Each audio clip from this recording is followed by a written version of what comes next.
number 1, if I'm not mistaken. So this last round shot, and you can see the difficulty here for Aurora when it comes to fighting, especially with the presence of the Uranus around. You see how much hell look he is giving them with the movements that he's making in the fights, but then most importantly, the impact of Kiboy on the Cho. Those two together early on gave a lot of problems for Aurora in the team fights because of the single target lockdown of the Cho, the AoE that he has, and if ever Aurora miss their timing, miss their opening in the team fight, it's going to be the Uranus slowly punishing them with the creeping damage that he provides. And the final play that I would like to break down, if ever we don't get to see the really awesome final fight in the Siege, is this one. This was the dagger fight that solidified the lead. See, Kiboy, again, starting it out, marking TNZ, marking Aurora really well, and that forced Aurora to respond. But with Kyrie holding the bush, he would get spotted out in AoE, but watch out for Sans coming in with a Valentina ult to get the kill there on the Sigibom, and then Kelleron landing the SOD in time to join the fight and deliver the dagger. That was the win that solidified the lead and the win for Money. I hope it was Onic, otherwise we're here for no reason. It's a 2-0 to Aurora. Just kidding. It's Onic. They tied it up. It's 1-1. And, that was a great breakdown, Ramar. And also, you mentioned Moskov and that's SOD and the fact that he's played such a big role in this tournament. Feels like it's been the decider in so many different games, whether it's been the main thing or whether it's been that extra thing that just pushes them over the edge, especially with the Hararas, with the Chos, as this instance you said. Valentina worked out pretty well in mid as well and kind of like stabilized for them. And, I just wonder, what do you think? The lane continues to go down in win rate.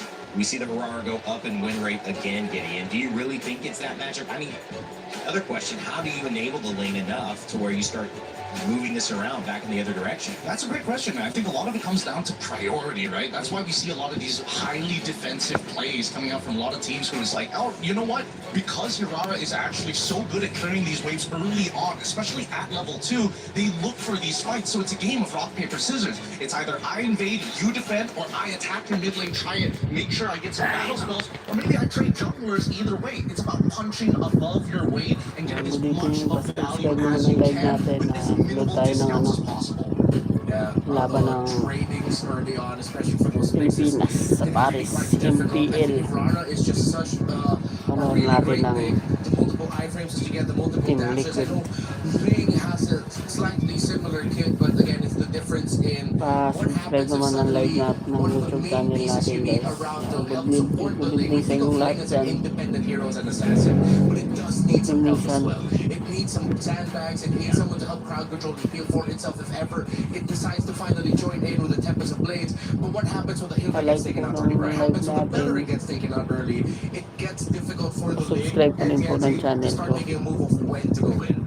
It feels like it just has a higher floor than the Harara, right? I mean, in terms of being able to execute it, I would say, I think I might have reversed that the way that I was trying to explain it, but you need more elements to make sure your lane is absolutely dominating the way that Harara feels like. If she's a first pick, there's so many different ways that we're seeing lineups built to exploit what she does well, and she's getting the job done. I mean, you can't have a 75+ win rate without that, right? You have to be flexible. So it seems like maybe that would be a priority going into it in terms of, even though somebody gets Link, somebody gets Aurora, is it really even trading? I think it's the acceptance of, I'm going to play for the later stages of the game, and Aurora wants to play in the early stages of the game, right? It's very clear identities when these junglers have to actually battle against each other, because even so, there are some pros and cons, right? Despite Aurora having 4 abilities at level 2, Link can cross the map in less than 3 seconds, right? You're giving away pressure for extra strength when you are playing this Aurora. So that's why it really boils down to that mid lane, and I think that a lot of teams have started to recognize right now, hey, if we can influence the lane with our picks, Cho, very good example of this, to force people to take out Purifies,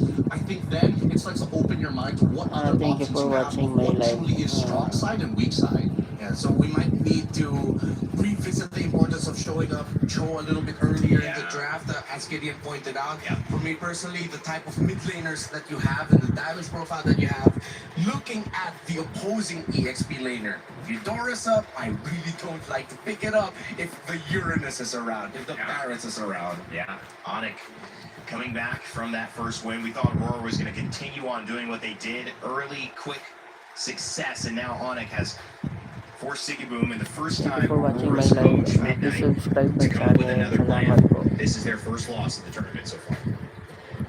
point, maybe they just go for the trade. They go for the Ling Harachi. They Let's got watch one of those options. NPL tonight. Ban one of those out, pick it up, and then force the other to play a different kind of assassin? Exactly, because so far blue side first picks have been very interesting when it comes down to like whether or not you're going to get one of these assassins. So the two predicaments that we're currently in, the Hirara Ling, on top of the fact that, you know, Atlas, Belric, and Valentina are still highly contended. Now that we're adding Cho to the mix one more time, I think now, especially with both of these teams who heavily depend on both Zigabum and Kelra, there's more priority for the supports to go up. With the rivers being the map that we're playing now, you're gonna have to go with the map to Freya at some point. Yeah, good evening. You always expect with Freya in rivers to always join Turtle One. That's a given. Good evening. It's not gonna be the Freya, then it's a really fast rotating gold laner to see if they can Please subscribe my YouTube similar channel. to the Claude that might want to join in, or a Moscow, you SOD in for Turtle One, and then you just walk back right quick through the river as well. Well, the Atlas and the Marcel taken down. Fanny as well. Onyx and Aurora kind of trying to throw it all on the line here. Yeah, this is kind of interesting, right? So Onyx have respected, you know what, Fanny, Selena must go every single time. But then you come to Aurora side on blue. This time they made sure, you know what, we're going to do exactly what you did the previous time. We're going to ban out the Marcel. We're going to give you that last option to decide whether you want to do the trade. And yes, they do go for the trade. Aurora gets banned out. It wouldn't be too surprised if this is going to be a Ling and then trade for Cho. Yeah. They would want to get the Cho, and they have an option to go for the utility jungle if ever. There are still a lot of assassins on the board.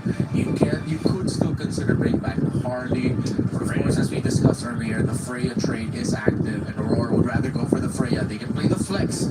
They have options for it. They don't need to rush showing it whether it's going to go to the EXP or gold. Good evening. Thank you for Just means that we're watching my more live. confident in that in comparison to giving TNZ an option or trying to expand the pool just a little bit more. Which means that Onyx at this stage need a decent amount of peel. They could go for Subscribe naman ang live traditional natin. counters, but that might Ayan ang reveal YouTube too much channel early ko. on. I Salamat. think it's going back over to the Eudora once again. I think Aurora's gonna be crazy enough to go again with that Raphael in mid, Barrett's XP, Freya go.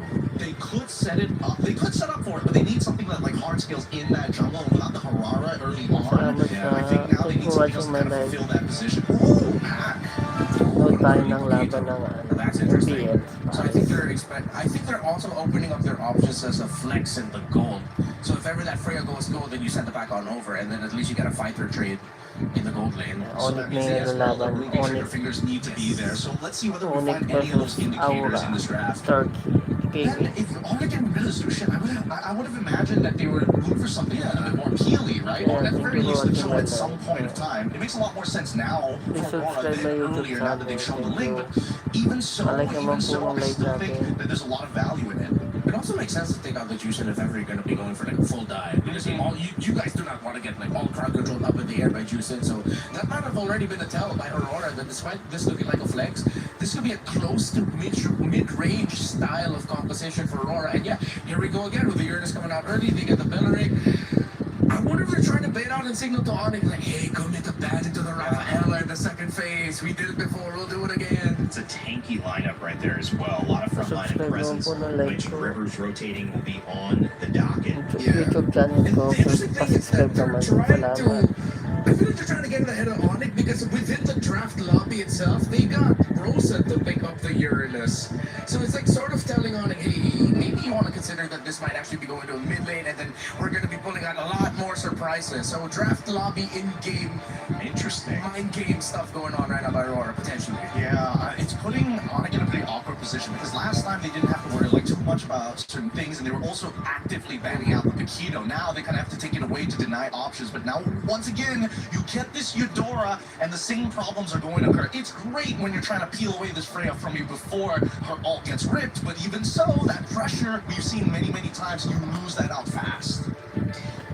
It is a question of sticking to what is good, what is available, and trying to make it work. But also, it's a question of how can we not get surprised. Thank you for watching. Eudora is certainly not a surprise, which means maybe Aurora expected this. You would have probably thought, okay, Eudora Ling available, so that's probably what they'll go to. But do they have an answer, something sneaky?